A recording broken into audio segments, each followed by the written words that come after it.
Property విషయంలో confusion గా ఉన్నారా? గేటెడ్ కమ్యూనిటీలో ఫ్లాట్ తీసుకోవాలా లేదా విల్లా తీసుకోవాలా? మన పిల్లల భవిష్యత్ కోసం ఓపెన్ ఫ్లాట్ తీసుకోవాలా? మన హైదరాబాద్ లో ఏ లొకేషన్ లో కొంటే మంచి అప్రిసియేషన్ వస్తుంది? మరి నమ్మకమైన ప్రాపర్టీ కొనాలంటే నమ్మకమైన గైడ్ కావాలి కదా. ప్రాపర్టీ అడ్వైజర్ కోసం సంప్రదించండి వరాహస్వామి ప్రాపర్టీ గూగులర్. కాంటాక్ట్ 7207218485. శ్రీ గురుభ్యో నమ. శ్రీ మహాగణాధిపతే నమ. శ్రీ మహాసరస్వత్యై నమ. హరి ఓం. నీలాంజన సమాభాసం రవిపుత్రం యమాగ్రజం ఛాయా మార్తాండ సంభూతం తం నమామి శనేశ్చరం.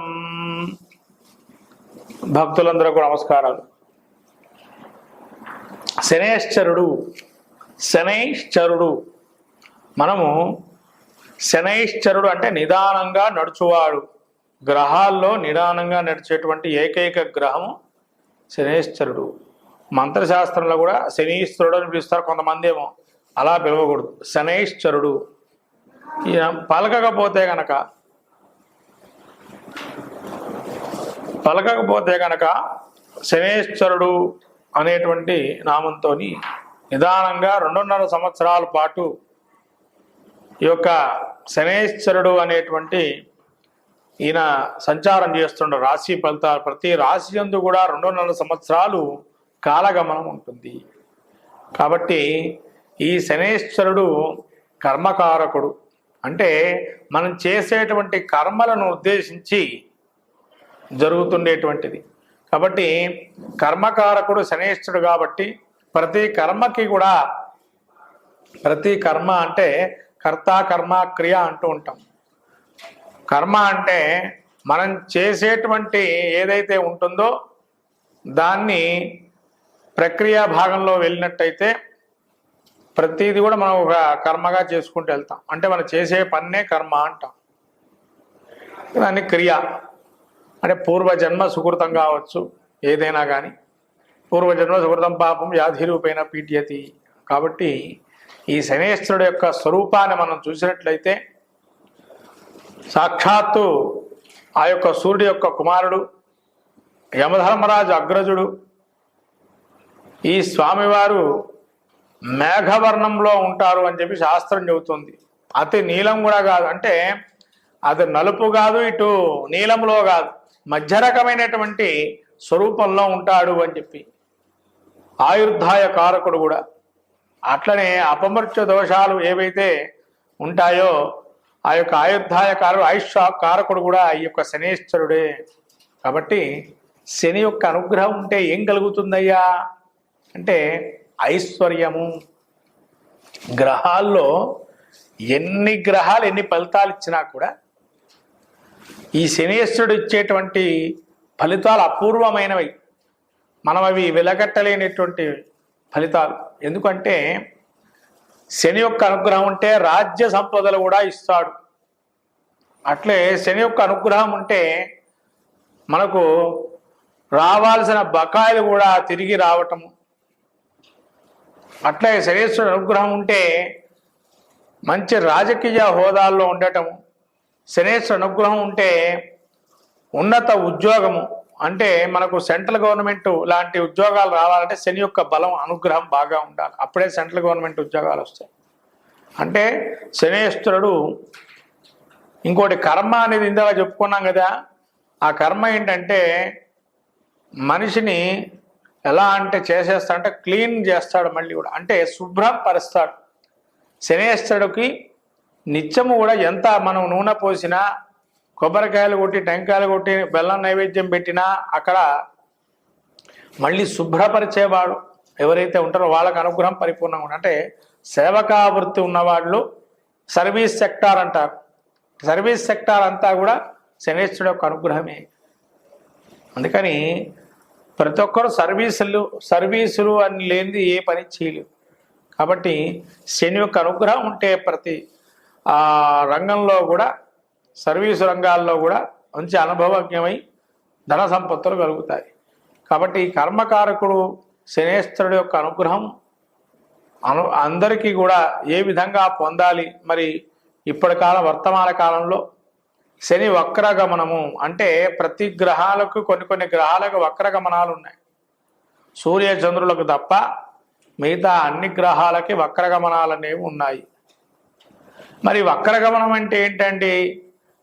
ఈ వక్రాలంటే ప్రతి గ్రహం వక్రిస్తూ ఉంటుంది కదా. మరి ఈ శని వక్ర గమనం వల్ల ఏం కలుగుతుంది అని అంటే, ఆ వక్ర గమనం అంటే మనం అంతరిక్షంలో మనం వెళ్ళి చూడం, అంటే అవి ఒకటే దిశలో అలానే ఉండి కొంతకాలం వెనకకు తిరుగుతున్నట్టుగా మనకు ఆ గ్రహం చూపబడుతుంది. అంటే ఒకటే దగ్గర ఉన్న సూర్యుడు చుట్టూరా అప్రదక్షిణంగా తిరగటం, అంటే అక్కడ పైన అంతరిక్షంలో అప్రదక్షిణంగా తిరుగుతుంది అని చెప్పానంటారు. కాబట్టి ఈ వెనక చూపు అనేది ఏదైతే ఉందో శనేశ్వరుడికి రెట్రాగ్రేడ్ అంటారు ఇంగ్లీష్లో దీన్నే. ఈ యొక్క శనికి దృష్టులు కూడా 3, 7, 10 అనేటువంటి దృష్టులు ఉన్నాయి. అత్యంతమైనటువంటి పూర్ణ దృష్టి బలం గలది 10వ దృష్టి శనికి. ఇక మిగతా గ్రహాలకి కుజుడికి గురుడికి వీళ్ళకి ప్రత్యేకమైన దృష్టులు ఉన్నాయి. మళ్ళీ కుజుడికి గురుడికి ప్రత్యేకమైనటువంటి దృష్టులు ఉన్నాయి. ఈ 3 గ్రహాలకి శని కుజ గురువులకి. మిగతా గ్రహాలకి సప్తమ దృష్టే పెట్టారు, ఆ సప్తమ దృష్టే ఉంటుంది. కాబట్టి ఈ శనేశ్వరుడు యొక్క అనుగ్రహం వల్ల ఏమి చేసుకుంటే ఫలితాలు బాగుంటాయనేది ద్వాదశ రాశి రూపంలో మనం చెప్పుకుందాం. మంగళం మహత్. శ్రీ గురుభ్యో నమః. శ్రీ మహాగణాధిపతయ నమః. శ్రీ మహాసరస్వత్యై నమః. హరి ఓం. శ్రీమాత్రి నమః. కన్యా రాశి వారికి శని వక్రగమనము చాలా వరకు ఇబ్బందులు గోచరిస్తున్నాయి. కాబట్టి ఈ శని రాశి, ఈ యొక్క కన్యా రాశి వారికి శ్రమ ఎక్కువగా పడే అవకాశం ఉంటుంది. అట్లానే తగాదాలు జోలికి వెళ్ళకండి, అంతే వాదనలు పెట్టుకోకండి. విపరీత వాదనలు పెట్టుకోవటం వల్ల ఇంకా లేనిపోని అవమానాలు ఎదుర్కొనే అవకాశం ఉంటుంది. కాబట్టి కన్యా రాశి వారికి ఈ యొక్క శని వక్రగతి అంత మంచిదేని కాదు. మీరు ఎంతవరకు వాదన చేయకుండా అక్కడికి ఆపేసేయండి. వాళ్ళు వాదన పెట్టుకున్నా మీరు ఆపేయాలి, అంతేగాని వాళ్ళు చేస్తున్నారు కదా వాళ్ళే ఆపాలి అని అంటే కష్టం, అది జరిగే పని కాదు. కాబట్టి ఇంకా లేనిపోయిన అవమానాలు ఎదుర్కొనే అవకాశం ఎక్కువగా ఉంది. మనశ్చాంచల్యము, ఇట్లా మానసికమైనటువంటి ఇబ్బందులు కూడా ఎక్కువగా ఉంటున్నాయి. కాబట్టి ప్రతి విషయాన్ని మనసుకు నొచ్చుకునేటట్టుగా తీసుకోకండి. అలా తీసుకునే పరిస్థితి ఉంటుంది శని వక్రగమనం వల్ల. మనం దాన్ని ఎలా మీరు పైకి వెళ్ళగలుగుతారు అని అంటే సంయమనం పాటించండి. ప్రధాని కోపం రాకూడదు. రెండోది, ప్రమాదాలు, విపరీతమైన వేగంతో ప్రయాణం చేయకూడదు. వాహనాల మీద ప్రమాదాలు జరిగే అవకాశం ఉంటుంది. అట్లానే మీకు ఇప్పటి వరకు కూడా స్నేహంగా ఉండేవాళ్ళు ఒక్కసారిగా శత్రువుగా మారే అవకాశం ఉంటుంది కన్యా రాశి వారికి. కాబట్టి ఈ కన్యా రాశి వారు శని వక్రగమనం వల్ల ఈ రకమైన ఇబ్బందులు కలుగుతాయి. కాబట్టి చాలా జాగ్రత్తగా ఎదుట మనిషితో మాట్లాడేటప్పుడు ఆలోచన చేసి ఎక్కడికి మనం పూర్తి జరుగుతాం ఆ విషయాన్ని ఆపడానికి ప్రయత్నం చేయాలి. అట్లానే కొన్ని ఆకర్షణ శక్తి వల్ల స్త్రీల వల్ల ఇబ్బందులు పడతారు. కాబట్టి స్త్రీకి జోలికి వెళ్ళకపోవటం మంచిది పురుషులైతే. అట్లాగే పురుషులైతే స్త్రీ జోలికి వెళ్ళొద్దు, స్త్రీలైతే పురుషుల జోలికి వెళ్ళకూడదు. అంటే లా ఆఫ్ అట్రాక్షన్ అనేది బాగా కలుగుతుంది. ఈ అట్రాక్షన్కి జోలిపోయి అనవసరంగా అవమానాలు ఎదుర్కొనే అవకాశం ఉంటుంది. కాబట్టి అటువంటి దుశ్చర్యలకు పాల్పడకుండా ఉండడం మంచిది కన్యా రాశి వారు. ఇటువంటి ఇబ్బందులన్నీ ఇప్పటి వరకు ఎదుర్కొన్నారు. ఈ సంవత్సరం మొదల వరకు కూడా ఉగాది అయ్యేదాకా. ఉగాది తర్వాత మళ్ళీ బాగుంది అనుకున్నంతసేపు పట్టలేదు, మళ్ళీ ఇబ్బందులు కొన్ని ఈ యొక్క శని వక్రగమనం వల్ల పడే అవకాశం. ముఖ్యంగా నరాలు చాలా జాగ్రత్తగా, ఏదైనా కూడా నరాలకు సంబంధించి ఇబ్బందులు ఉంటే వెంటనే దాన్ని చూపించుకొని ఉండడం మంచిది.